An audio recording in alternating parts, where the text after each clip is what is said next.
Hello friends, कैसे हैं आप सब? आई होप आप लोग स्वस्थ होंगे, अपनी तैयारी में व्यस्त होंगे। आज हम डिस्कस करेंगे जियोग्राफी, जिसमें आप सभी को कुछ इंपॉर्टेंट क्वेश्चंस देखने को मिलेंगे जो आपके एग्जाम के लिए वेरी मोस्ट इंपॉर्टेंट होने वाले हैं। इसलिए आप सभी लोग वीडियो को लास्ट तक जरूर देखिएगा। चैनल पर पहली बार आए हैं तो चैनल सब्सक्राइब करके बेल आइकन प्रेस कर लीजिएगा। इससे नोटिफिकेशन आप सभी को मिलता रहेगा।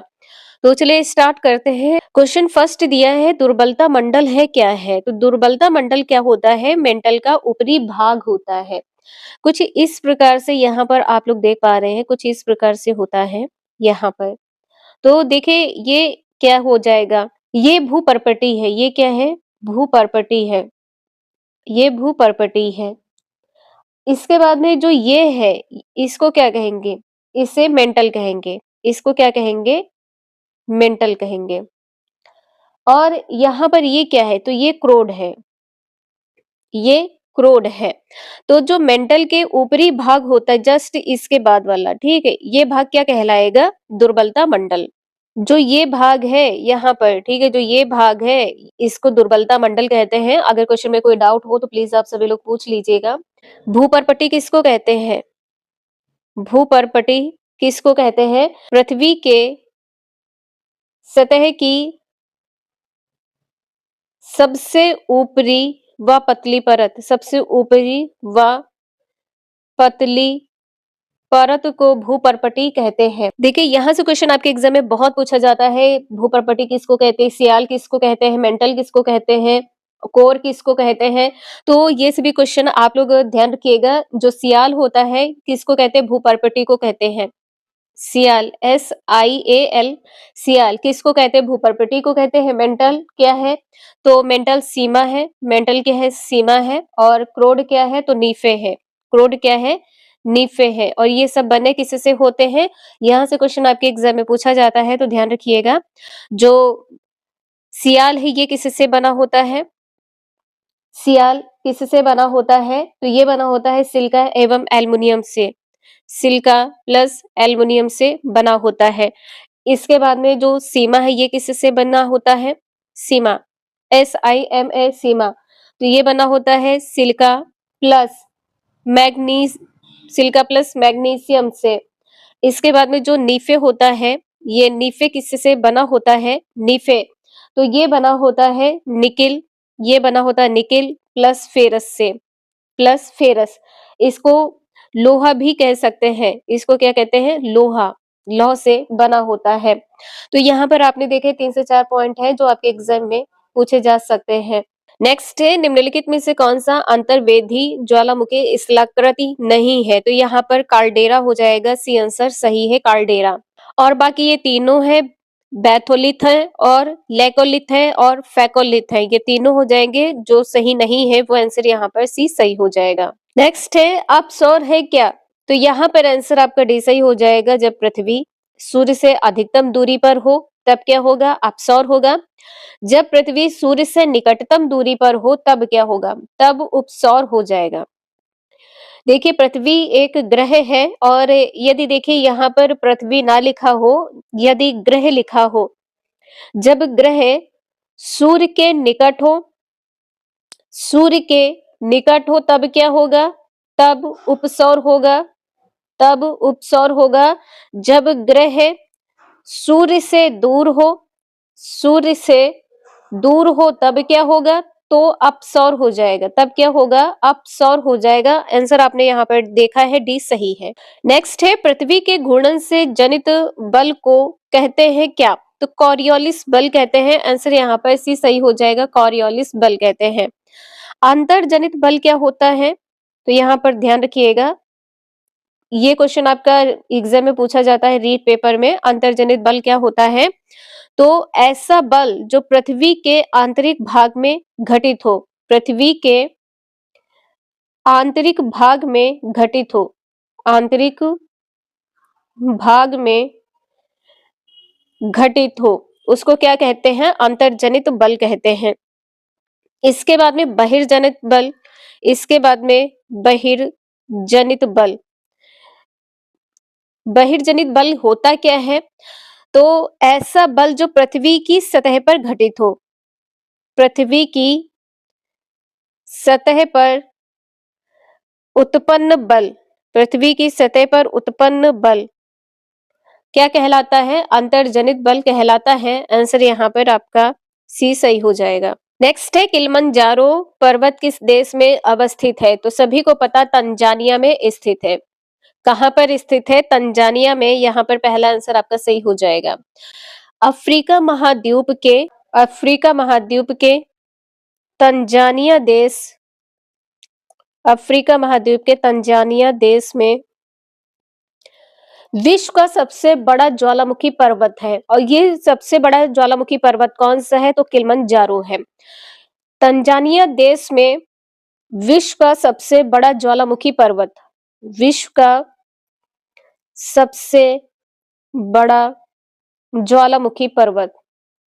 जितने भी क्वेश्चंस है आप लोग इसका रिवीजन जरूर कर लीजिएगा, आपके एग्जाम के लिए वेरी मोस्ट इंपॉर्टेंट है। ज्वालामुखी पर्वत कौन सा है? किलिमंजारो है। कौन सा है? किलिमंजारो है। पठार के बारे में कुछ इंपॉर्टेंट पॉइंट है पठार के बारे में।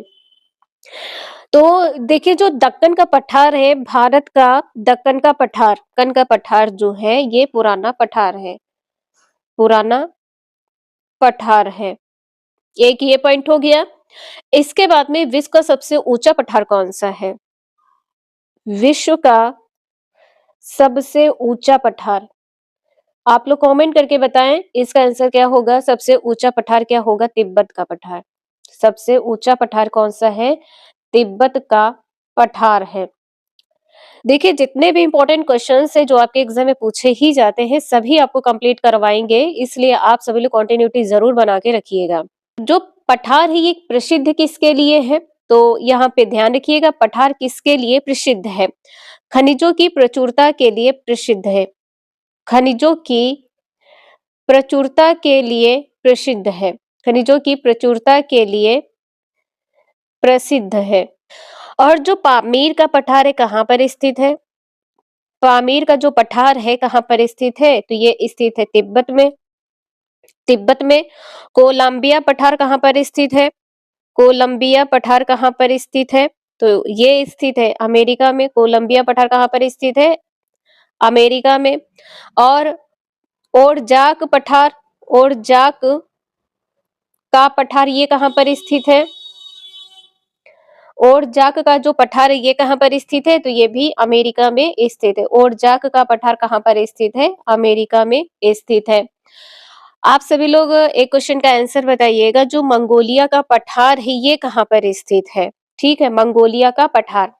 नेक्स्ट है बेसाल्ट सेल एक उदाहरण किसका? तो आंसर यहाँ पर आपका बी सही हो जाएगा। वाय है आग्नेय सेल का उदाहरण है। यहाँ पर बी आंसर सही है। आग्नेय सेल को और क्या कहते हैं? तो यहाँ पे ध्यान रखिएगा, आग्नेय सेल को क्या कहते हैं? इसे प्राथमिक सेल भी कहते हैं। अन्य नाम क्या है? अन्य नाम है प्राथमिक सेल। अन्य नाम क्या है? तो प्राथमिक सेल नाम है। जो ग्रेनाइट है ये किसका उदाहरण है? जो ग्रेनाइट है ये किसका उदाहरण है? तो अंतर्भेदी आग्नेय सेल का। अंतर्भेदी आग्नेय सेल का उदाहरण है। आग्नेय सेल का उदाहरण है। यहाँ पर आपने देखा है बी आंसर सही है। जो बेसाल्ट सेल है ये किसका उदाहरण है? जो बेसाल्ट सेल है ये किसका उदाहरण है? बहिर्भेदी सेल का उदाहरण है। बहिर्भेदी सेल का उदाहरण क्या है? बेसाल्ट। नेक्स्ट है निम्नलिखित में से कौन सी भूकंपीय तरंगे ध्वनि तरंगों के समान होती है? तो आप सभी को पता है जो प्राइमरी तरंग होती है। और जो भूकंपीय तरंगे होती हैं ये 3 प्रकार की होती हैं, प्राइमरी, सेकेंडरी और लव तरंग। तो यहाँ पर आंसर आपने देखा है सी सही है, टी तरंग नहीं होगी यहाँ पर। और आपने एक तरंग और सुनी होगी, रेले तरंग। रेले तरंग। रेले तरंग कुछ इस प्रकार से चलती है, ठीक है, ऐसे ऐसे। तो यहाँ पर आंसर आपका सी सही हो जाएगा। नेक्स्ट है निम्नलिखित में से कौन सा अवसादी सेल का उदाहरण है? अवसादी सेल का उदाहरण यहाँ पर क्या हो जाएगा? तो देखिए बलुआ पत्थर है, ईंधन है। कौन कौन से उदाहरण है? बलुआ पत्थर, इसके बाद में ईंधन, बलुआ पत्थर, ईंधन, कोयला, ईंधन है और कोयला है, चूना पत्थर, चूना पत्थर, ये सभी क्या है? अवसादी सेल के उदाहरण है। यहाँ पर आंसर आपका सी सही हो जाएगा, सेल। सी आंसर सही है। किसी क्वेश्चन में कोई डाउट हो तो प्लीज आप सभी लोग कमेंट करके जरूर पूछ लीजिएगा। इसके बाद में यहाँ पर सैंड स्टोन भी है, सैंड स्टोन भी है। किसमें आएगा? अवसादी सेल में। नेक्स्ट है, निम्नलिखित में से कौन सा भ्रंश घाटी से संबंधित है? तो भ्रंश घाटी से क्या संबंधित है? यहाँ पर ग्राबेन संबंधित है और ये किस भाषा का शब्द है? तो जर्मन भाषा का शब्द है। ये किस भाषा का शब्द है? तो जर्मन भाषा का शब्द है। नेक्स्ट है, यू आकार की घाटी का निर्माण होता है किसके द्वारा? तो सभी को पता है, हिम नदी के द्वारा होता है। ए आंसर यहाँ पर आपका सही हो जाएगा। नेक्स्ट है, निम्नलिखित में से सबसे अधिक उपजाऊ मृदा कौन सी है? तो सबसे अधिक उपजाऊ मृदा जो है वो जलोढ़ मृदा हो जाएगी। पहला आंसर यहाँ पर सही हो जाएगा। और ये मिट्टी किस प्रकार से लाई जाती है? तो नदियों द्वारा लाई जाती है। जो यह मिट्टी है किस प्रकार से लाई जाती है? तो नदियों द्वारा लाई जाती है, नदियों द्वारा लाई जाती है। और इस मिट्टी में किसकी अधिकता होती है? तो पोटास की अधिकता होती है। इस मिट्टी में पोटास की अधिकता होती है। पूछा जा सकता है, इसलिए आप सभी लोग ध्यान रखिएगा। और यदि इसमें कमी पूछी जाए किसकी होती है? तो इसमें नाइट्रोजन की कमी होती है। इसमें कमी किसकी होती है? नाइट्रोजन की, फास्फोरस की, नाइट्रोजन की, फास्फोरस की कमी होती है। और किसकी कमी होती है? तो ह्यूमस की कमी होती है। और इसमें ह्यूमस की कमी होती है। और ये भारत की सबसे उपजाऊ मृदा है, ध्यान रखिएगा। और ये उपयोगी किसके लिए है? तो धान के लिए है। धान है, मक्का है, गेहूं है, तिलहन है, दलहन है, इनके सबके लिए ये उपजाऊ मृदा है। और ये भारत के कितने प्रतिशत क्षेत्रफल में पाई जाती है? तो 22% क्षेत्रफल में पाई जाती है। क्वेश्चन नेक्स्ट है, भारत का दक्कन पठार जो बेसाल्ट सैलो से बना है, निम्न में से सैलो की किस श्रेणी के अंतर्गत आता है? तो यहाँ पर आंसर आपका क्या सही हो जाएगा? बहिर्भेदी आग्नेय सेल, यहाँ पर आंसर आपका पहला सही हो जाएगा। और यहाँ पर जो अवसादी सेल होते हैं, तो आप लोग यहाँ पर डायग्राम के माध्यम से समझिएगा कि जो पृथ्वी में सेल जो होते हैं, ये लुढ़क कर कुछ इस प्रकार से और टकरा कर एक दूसरे से, जैसे मान लीजिए लुढ़के यहाँ पर, तो ये एक दूसरे के पास आएंगे तो इस प्रकार से टकराएंगे। ठीक है, ये इस प्रकार से टकराएंगे और एक दूसरे को टकरा कर और टुकड़ों में टूट जाते हैं। जब ये ऐसे टकराएंगे तो ये क्या है? ये टुकड़ों में टूट जाएंगे। ठीक, इसके बाद में जो ये ऐसे छोटे कण होते हैं, इनको ही क्या कहते हैं? अवसाद कहा जाता है। ये जो कण लुढ़क कर एक दूसरे के समीप जाते हैं और टुकड़ों में विभाजित हो जाते हैं, तो ये जब टुकड़ों में विभाजित होते हैं, ये तो छोटे-छोटे कण हो जाते हैं। इन छोटे कणों को क्या कहते हैं? छोटे कणों को अवसाद कहते हैं। छोटे कणों को अवसाद कहते हैं। और ये जब अवसाद, ये जो छोटे-छोटे कण होते हैं कुछ इस प्रकार से, ठीक है? जो ये छोटे-छोटे कण होते हैं, इनको अवसाद कहते हैं। और ये अवसाद जब हवा हवा, पानी और मानव क्रिया या मानवीय क्रिया के द्वारा एक स्थान पर पहुंचाकर जमा किए जाते हैं, तो इनको ही कहते हैं अवसादी सेल। समझ में आ गया हो तो प्लीज एक लाइक जरूर कर दीजिएगा। आंसर यहाँ पर आपने देखा है, पहला सही है। नेक्स्ट है, निम्नलिखित स्थल रूपों में से किसमें खनिज निक्षेपों की प्रचुरता पाई जाती है? तो पठार में पाई जाती है। यहाँ पर आंसर आपका डी सही हो जाएगा, पठार। जो अफ्रीका का पठार है, ये किसके लिए प्रसिद्ध है? अफ्रीका का जो पठार है, ये सोना के लिए प्रसिद्ध है और हीरो की खनन के लिए प्रसिद्ध है। हीरो के खनन के लिए प्रसिद्ध है। कौन सा पठार है? अफ्रीका का पठार। ये सोने के लिए प्रसिद्ध है और हीरो के खनन के लिए प्रसिद्ध है। नेक्स्ट है, निम्न स्थलाकृतियों में से किसका निर्माण भ्रंशन द्वारा होता है? तो यहाँ पर विभ्रंश घाटी हो जाएगा। यहाँ पर सी आंसर आपका सही है। नेक्स्ट है, निम्न में से किस नदी पर हीराकुंड बहुउद्देशीय परियोजना का निर्माण हुआ है? तो ये हुआ है महानदी। आंसर यहाँ पर आपका पहला सही हो जाएगा, महानदी।